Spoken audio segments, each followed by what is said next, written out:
You know how sometimes you're just scrolling or maybe you get into one of those online debates and this whole thing about what you can and maybe can't say comes up? Yeah, all the time. It Yeah. feels like a huge issue right now. It really does. And that's exactly what we're diving into today for you. We've been looking through parts of this document. It's called freedomofspeech.pdf. Hmm. Specifically, a section titled The Boundaries of Free Speech, Context, Intent, and the Digital Age. Right. A very relevant title. Totally. So our mission really in this deep dive is to try and get to the heart of what free speech actually means now. Yeah. You know, with the internet and all the complexities it brings. And how to balance it, right? That Yeah. basic right to speak your mind versus, well, the need to stop actual harm. Exactly. That's the tension, that push and pull. That's what we want to unpack. And it's a tension with a long history. Yeah. I mean, at its core, freedom of speech is, being able to share your views without the government shutting you down or punishing you legally. Sure, the basic definition. But it's way more than just a legal thing. It's like fundamental for a democracy to work, isn't it? Yeah. That open exchange of ideas helps everyone make better decisions. Yeah, keeps things healthy. And it's personal, too. Your own autonomy, being able to think for yourself and say what you think. Plus, think about progress in society. Oh, Movements like civil rights, women's suffrage, they absolutely depended on people being able to speak out, often against the grain. yeah, facing huge opposition sometimes. So really, free speech isn't just some abstract rigar. It's kind of the engine for progress, for Yeah. science, for culture, even for your own personal growth as a learner. It's so easy to take it for granted, but you're right. When you look back, those voices, the ones challenging things, were vital. And it's not just the big historical stuff either, is it? No, not at all. That freedom to question, to challenge the status quo, that's what drives science forward, shapes art and culture.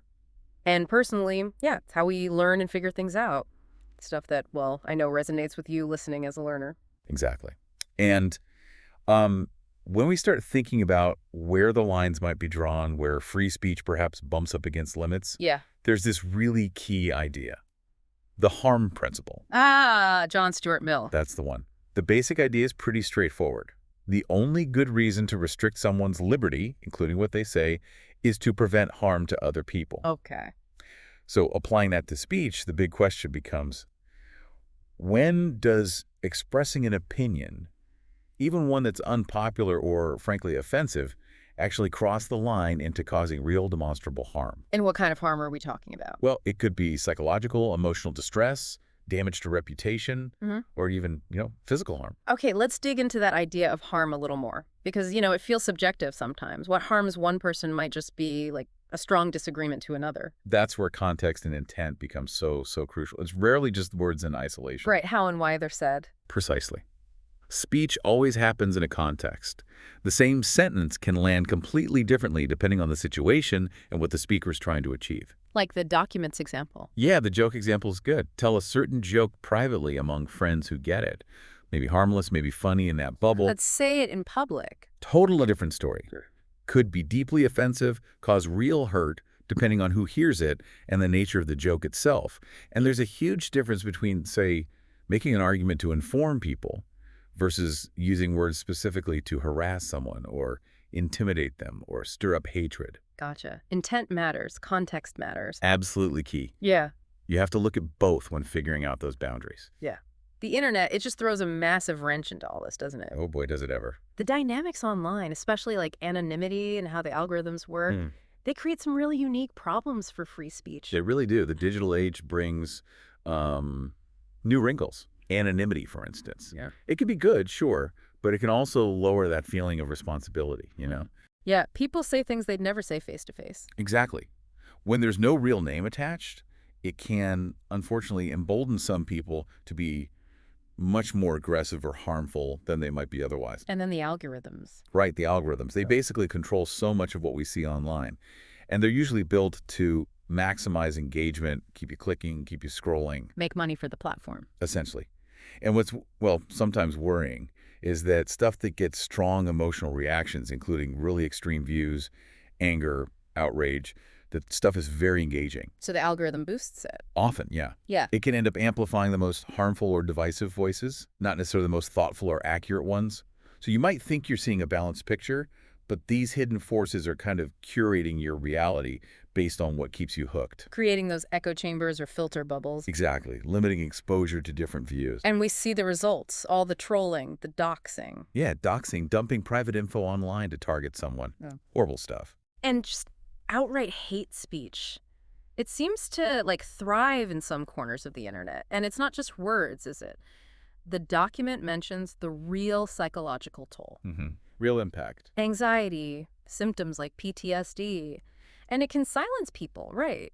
Especially people from marginalized groups. They just decide it's not worth the abuse to participate. It creates a chilling effect, yeah.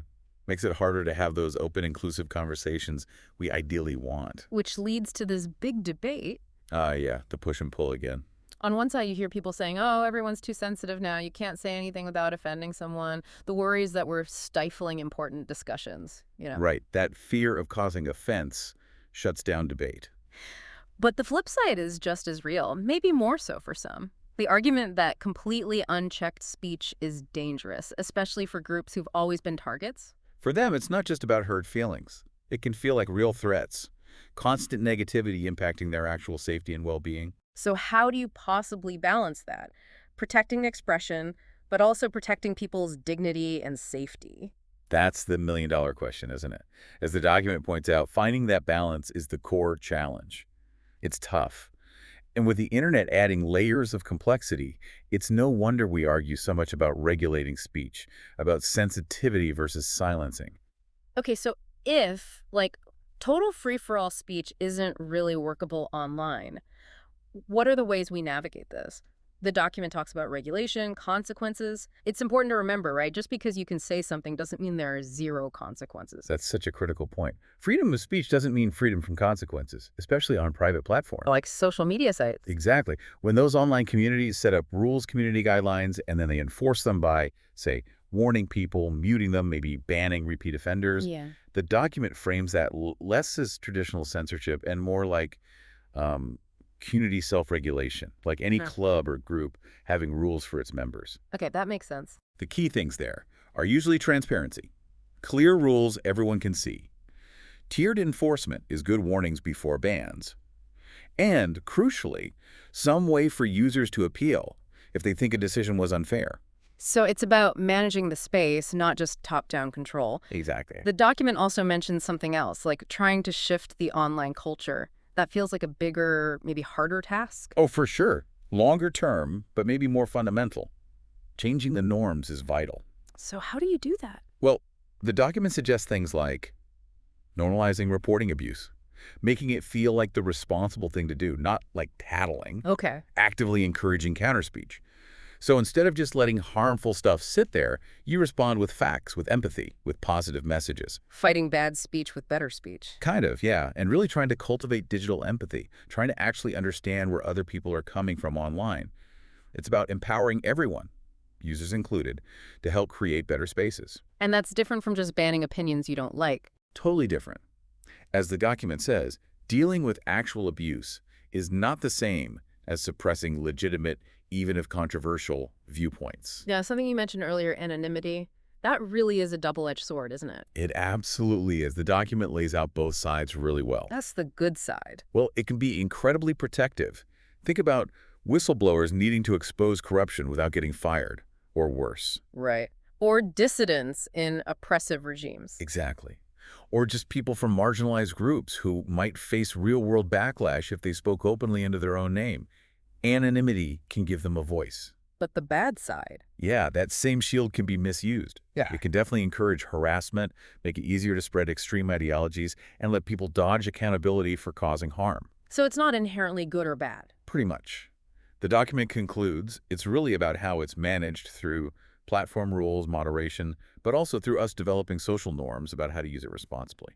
And then there's the algorithms again. We touched on them. But their influence feels huge. Like they have their own agenda sometimes. That's a really good way to put it. Yeah. Their agenda, as the document points out, is usually engagement.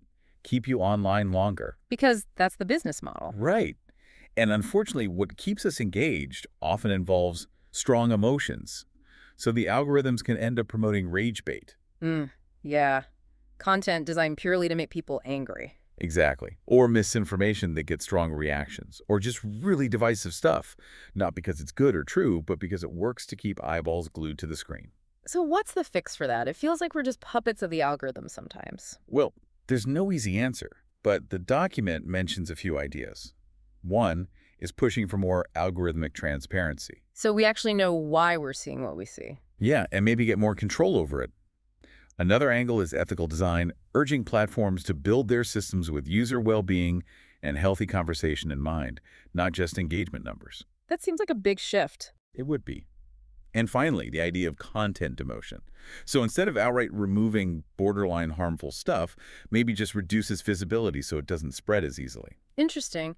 It's also fascinating how different places around the world are tackling this legally. It's not one size fits all. Not at all. Huge variations. Hmm. The document uses the U.S. as one example. Where the protection for speech is really broad. Very broad. Based on legal precedent like Brandenburg v. Ohio, speech is generally protected unless it's directly intended and likely to cause imminent illegal action. It's a high bar to restrict speech. How does that compare to, say, the EU? The EU tends to be more proactive, putting more responsibility on the platforms themselves. The Digital Services Act is a big example. What does that do? It basically requires platforms to be more active in finding and removing illegal content, and also to think about the systemic risks their services might create. It's a different philosophy, really, emphasizing platform responsibility for safety. And Section 230 in the U.S. gets mentioned, too. That's always controversial. Right. It protects platforms from being liable for what users post. But there's constant debate about whether that protection actually encourages them to leave harmful stuff up, or if removing it would make them more liable. It's complex. Yeah, it shows how laws are scrambling to keep up with the tech. Definitely. The whole legal landscape is trying to adapt. But just relying on laws or platform rules feels incomplete.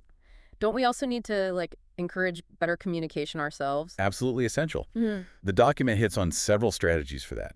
Digital literacy is huge, teaching people how online communication works, the impact of their words, how to engage respectfully. Skills for the digital age. Exactly. Empathy training, too, sounds a bit fuzzy. But trying to foster genuine understanding online could make a big difference. Clear community standards help. And having support networks for people targeted by abuse, it's all part of building healthier online environments. And the document really underscores the deep impact of hate speech. It's not just offensive words, there's actual science mentioned. Yeah, it's quite striking. Brain imaging studies, like using fMRI, have shown that exposure to hate speech can actually dampen the brain's empathy response towards the targeted group. Wow. So it literally makes it harder to empathize. That's what the research suggests. And victims, they can experience real trauma-like symptoms, similar to PTSD. It has lasting psychological effects. And it spills offline too, right? Normalizing prejudice. Big time. When hate speech becomes common online, it can start to feel more acceptable in general society. It lowers the bar, reinforces harmful stereotypes, and has real-world consequences. The online harm isn't contained online. So this whole effort, it's not about policing thoughts, is it? No, that's a really important distinction the document makes. It's about ensuring everyone has the right to participate safely and with dignity. It's not about controlling what people think. It's more about empowerment. Exactly. Empowering victims to report abuse, empowering moderators to act fairly, and maybe most importantly, empowering bystanders, all of us, to step up and challenge harmful stuff when we see it. It's more of a community effort. It's also interesting, like you said earlier, this isn't totally new. The idea of limits on speech has always been around. Right. The document reminds us, free speech has never been truly absolute. There have always been boundaries recognized in law. Like what? Well, even in the U.S., you have cases like Hazelwood v. Kuhlmeyer saying schools can regulate student speech in school papers if it's related to educational concerns. Okay. And the classic one, Chaplinsky v. New Hampshire, which introduced the idea of fighting words. Words likely to provoke an immediate violent reaction not being protected by the First Amendment. So boundaries aren't new. Not at all. The principle of balancing expression with preventing harm is old. What's new are the tools, the scale, the speed of the digital age. That requires us to rethink how we apply those old principles in this new context. Okay, so wrapping up this deep dive for everyone listening, the core message seems to be free speech is vital, absolutely foundational. Couldn't agree more. But it's not static. Yeah. As tech and culture change, how we think about it has to change too. We have to evolve with it, prioritizing context, looking at intent, and thinking about collective well-being, Those seem crucial for navigating online life. The goal isn't censorship. It's, what did the document say? Conscious communication. Yeah, I like that phrase. Being mindful of the impact of our words, fostering an environment that upholds both liberty and dignity. Which brings us to that final thought for you to chew on.